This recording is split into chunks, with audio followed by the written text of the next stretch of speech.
scale, have we got an engine? Have we got components that can really deal with that sort of weight? So again, you'll have heard with Tiger 1s and certainly Tiger 2s as well, lots of early trouble with seals, with transmissions, with gearboxes, trying to cope with that extra weight there. But a really impressive lineup with the generational difference there. But the early war, what the Germans were fighting with in 41, 42, then later in 42, the very first Tiger 1 comes out, sees service out on the Leningrad front, at the insistence of Hitler, by the way, a place on the battlefield. The soldiers are saying, don't go there, it's all boggy ground. No, you have to go there. So the first Tigers get lost on the eastern front, bogged down. We meet the Tiger in Tunisia. Shared Panzer Battalion 504, that's where 131 comes from. And of course, the story behind that one is brought back to Britain for evaluation. The French Royal Tiger, or King Tiger, it's got a very interesting story behind it. Again, at the end of the Second World War, if you're in France, what do? You scrap any of the enemy stuff. They put some Panthers to use in the reformed French army. This tank, composite of 2 German tanks, is put in a store by the French tank manufacturer, and it's kept out of the way. It's only in the mid-70s that finally they dig it out the back of the shed. It was really early days, let's use it for a bit of analysis, nothing much happens, and it ends up being sent to the French Tank Museum at Saumur. It's on the Loire River, lovely spot to visit. And so the French have got this one going again. It's got Maybach HL230 engine in the back. You're listening to the real thing there. Originally it had a different paint scheme. It was painted in the colours. The guy who ran the French Tank Museum in the 70s was Colonel Aubrey. He was knocked out in a Sherman when he was fighting in World War II by a King Tiger. So he painted it, or had it painted, by the King Tiger that knocked him out, and it looked like that for many. They've repainted it, and go and have a closer look at it when it's over there in during the break over lunchtime. But an amazing opportunity to see those tanks together there. Those, well, really the height of tank design at the end of the war, but not, we might argue, the right tank design. Every time one of those, the production costs, the hours involved, the energy of the design, etc., would the Germans be better off making a few more Sturmgeschützes? Like that Panzer III at the end, but without, don't bother about turret, too much complexity, just put a casement on the top with a gun in, that'll take out, and in Normandy, Sturmgeschützes take out more Allied armour than any other model of tank. So again, from that point of view, you know, do you have plenty simple designs like the Sherman, like the T-34? Germany just couldn't make those numbers anyway, so big debate, were they right to go for high end or should they have spread their load a little bit more?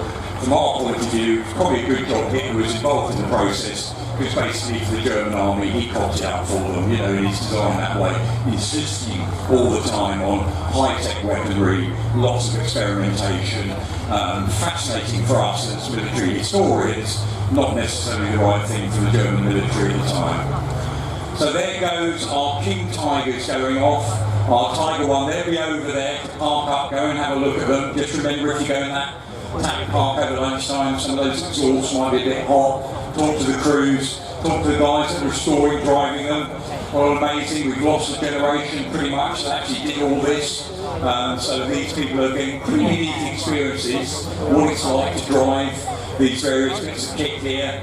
So we'll see the Sherman and the T-34 off as well, and then run round. And again, after lunch, you're going to be seeing some of these tanks back again, including that King. They will have one on the scope throughout this engagement, because the one thing the Allies have got is total air superiority. Now, they're lucky today. They are very lucky. That is a Type 19 Spitfire. It's a photo reconnaissance aircraft.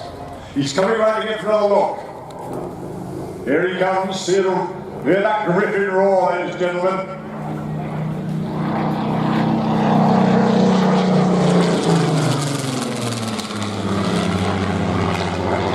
That would still be enough, but they don't know it's a photo reconnaissance aircraft, I do. That will be reporting back so that we know what kind of position all along the line. They'll be checking on the degree of resistance at each point on the advance.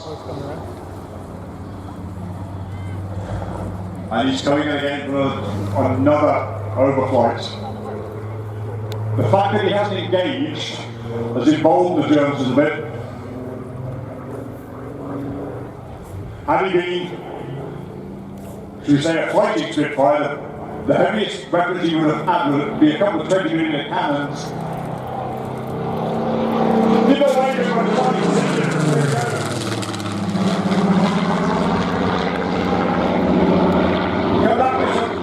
Come back with some typhoons,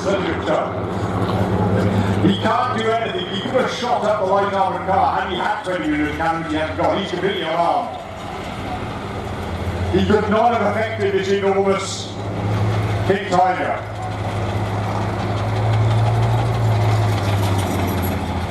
But it's fear of Allied air superiority which haunts the Germans. Hence, you'll notice the camouflage of the light armoured vehicles. That's primarily to protect them from above. The German soldiers and the Wehrmacht had a rather dark or ironic little joke they would tell each other. If you look up in the sky, you see an aeroplane and it's brown, it's a British aeroplane. If you look up in the sky and you see an aeroplane and it's silver, it's an American aeroplane. If you look up in the sky and you see an aeroplane and it's not there, it's a German aeroplane. So they had this very kind of ironic view. From their point of view, it meant that they were in constant threat from these, not so much the reconnaissance Spitfire gave them a fright, but it was unable to engage them. They were more concerned about the J-boats, the Jaeger bombers, the fighter bombers, the British Typhoons, the American Thunderbolts. The British Typhoon pilot wrote in his memoirs that under his wings he had the same firepower as a broadside of a light cruiser. So even our King Tiger tank here would be severely rattled by that kind of firepower. Now there's nothing much that the American light armour can do against that Tiger. In fact, you'll notice they're taking cover. They would be very brave even to show themselves. They can engage the 222, Harley's 20mm cannon. They can engage the 251 at the back there, which is mounting a couple of heavy machine guns, the MT-34 and MT-42.